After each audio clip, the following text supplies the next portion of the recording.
प्रसाद की जो महिमा है वो समस्त शास्त्रों में है, वेदादि शास्त्रों में है। प्रसादम जगदीशस्य अन्नपानादिकंच यत् ब्रह्मवन निर्विकारम स्यात् यथा विष्णुस्तथैव सः। उनका प्रसाद अन्नपानादिकंच यत्, माला प्रसाद, तुलसी प्रसाद, चरणामृत प्रसाद, जल प्रसाद, जो भी वस्तु भगवान को निवेदित हो चुकी है वो प्रसाद है, और वह प्रसाद पदार्थ नहीं है। ब्रह्मवन निर्विकारम स्यात्, ब्रह्म के समान वो निर्विकार है। कैसा है प्रसाद? यथा विष्णु तथैव सः, जैसा भगवान है वैसा ही भगवान का प्रसाद है। नारद पांचरात्र में महाराज जी लिखा है, भगवान के मंदिर से प्रसाद आ रहा है, भोग प्रसाद का थाल आ रहा है, भोग गया और भोग उसर के थाल आ रहा है, प्रसाद आ रहा है।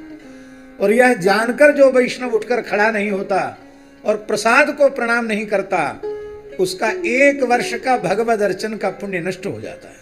इसलिए दक्षिण में जहां नारद पांचरात्र आगम की विधि से सेवा पूजा की पद्धति है, वहां भोग उसर के जाता है तो वो दक्षिण का वाद्य बजते हुए जाता है। तो हमने पूछा ये बाजा क्यों बजाते हैं?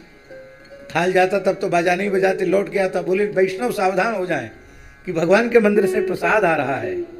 लोग साष्टांग करते हैं प्रसाद। प्रसाद की अद्भुत महिमा है, अनुपम महिमा है। श्री अग्रदेवाचार्य जी महाराज ने एक कुंडलिया में कहा है, महाप्रसाद ही अन्न साधु की जाति पिछाने, तेनर नरके जाहि वेद स्मृति बखाने। महाप्रसाद को जो पदार्थ की बुद्धि से, अन्न की बुद्धि से देखते हैं और संत में वर्ण बुद्धि, जाति बुद्धि करते हैं, कहते तेनर नरके जाहि। कौन कह रहा? बोले वेद स्मृति बखाने।